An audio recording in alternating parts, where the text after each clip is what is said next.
One of the opportunities I get to have as a facilitator, as the owner of the Freedom Founders Mastermind community, is conversations with a lot of our hardworking colleagues, our peer group, dedicated to the cause, went through school, paid the price, out in practice, many with their own practices, all the risk, the liability, the capital infusion there, taking that on and still wondering, when do I get to really have real freedom, real choices, real options? Not that we have to wait until retirement day, because we shouldn't wait till retirement day to actually feel like we have hit that pinnacle of I've done the work and now I get to retire out and enjoy life. My belief is that's the wrong model to follow, but most follow it. Why? Because of uncertainty, a lack of a plan. Wall Street certainly doesn't give people plans that provide milestones to a certain endpoint or a certain point where the confidence is there that their assets, whatever they might be, are there and can produce the return that provides them the freedom of lifestyle going forward after active income years. That's the big problem. And when people ask me, David, what are the keys to getting to that freedom point sooner, or at least seeing the milestones and having certainty to get there a lot sooner? Like, we have people getting to their freedom number in their 30s now, certainly 40s. And then we have the standard people who have worked hard all their life, accumulated some assets, and now we help them redeploy those in alternative assets that allow them to have the cash flow, the sustainable cash flow. So what is it about the discipline that is required to do this? Because it is discipline, but it's discipline in the right model. See, one can think they have discipline by working hard. Yes, that's a discipline. Saving money, that's a discipline. And then what you do with that money is you put it where? That's where it goes awry. Well, you hand it over to third-party money managers and 401k administrators, and that you're losing control of that. So let's get down to it. Discipline number one is keeping a lid on your personal lifestyle. Now, this is a hard one for a lot of people to do, particularly when you've gone through school and you and your spouse have paid the price of living like students have to. And now that you have your license and your degree, and you're definitely making way more money than you were going to school and doing jobs like I did, like waiting tables. Now you want to live a little bit. And everybody else is too, by the way, right? Because credit's relatively accessible today, and you can upgrade your home, your apartment, your cars.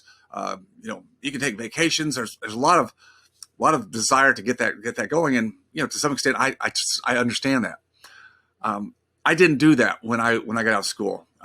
Not that we didn't upgrade from an apartment that was a lower rent apartment during school. We upgraded to a better apartment, but I didn't go crazy and start doing other stuff. What I did was I started buying assets.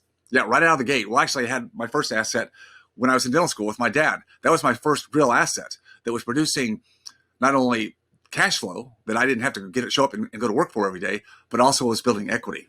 And I took my half of the equity, the $25,000 of my half of the capital gain profit from that property, and I parlayed that into more assets. So I was buying assets. I wasn't buying other stuff. I didn't even buy our first home until years later. I actually did a lease option on a house on the water, which I was able to negotiate for very cheap. So again, another way to control an asset without paying the full retail price. See, that's the point. Instead of letting your lifestyle elevate just because you have the means, the income to do it, and the credit, why not take that income instead and apply it towards real assets to provide sustainable, predictable cash flow, and let that cash flow then sow back into your lifestyle that you want to upgrade? See, that's the way to do it, because the assets, as long as you hold them, and I don't see why you don't hold them unless it's time to move to a different asset, but they continue to produce the cash flow well beyond the time that you might need the cash flow, or where you might put the cash flow into your lifestyle. You might start putting into more assets. I mean, that's really the way to do it, is you just compound the assets. But look, it's okay to live a little.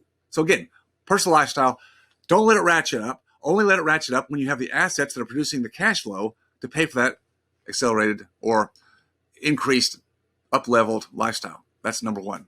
Number two, your business, your practice, whatever your business is, you got to know the metrics there. You got to know the numbers in that respect. You've got to make sure you have solid cash flow margins and enough cash on hand to get through downturns. Like, we're going to have a downturn, a correction in the market in the near future.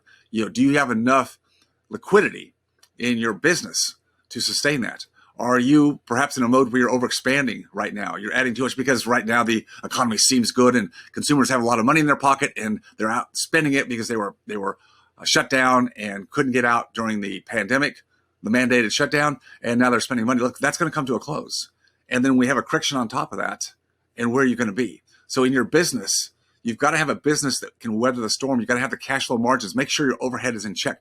Don't be expanding without really being intentional about what you're doing and being careful about it, and watching the debt on whatever you're doing to make sure it's sustainable.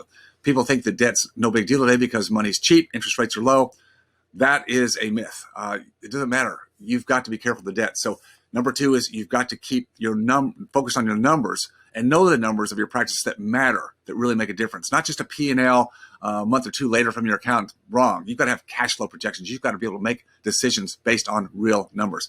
Number 3, now your investments. So where are you investing your money? I talked about the discipline of saving money and then putting it where. The big mistake is most people don't know where to put it. They put it in the wrong place. You could put it, number 1, back into your business. And if you know what you're doing there, probably the best investment you can make. Absolutely. Beyond that, then where do you put it? Well, again, I'm biased. Real estate, alternative investments, absolutely the best place to go. Now, you have to know something about it. You need to learn something. You have to have connections. You can't just call up a broker or money manager and say, hey, put me in real estate. It doesn't work that way. They don't offer real estate. Well, they don't make money off of it.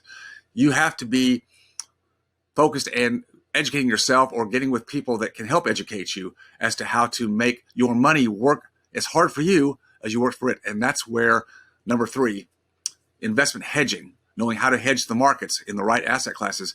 Most people don't have a clue. They just parlay that off to Wall Street money managers and fingers crossed, hope for the best. Hoping for the best is not going to be a game plan that's going to get people where they need to go in this next decade at all.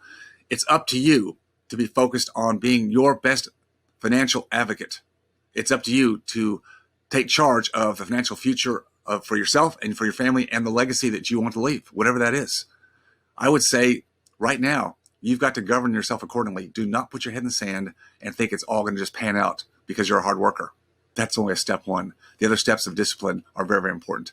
Keep those in mind as you focus on going forward. Remember, always stay focused on your freedom. I'll see you next time.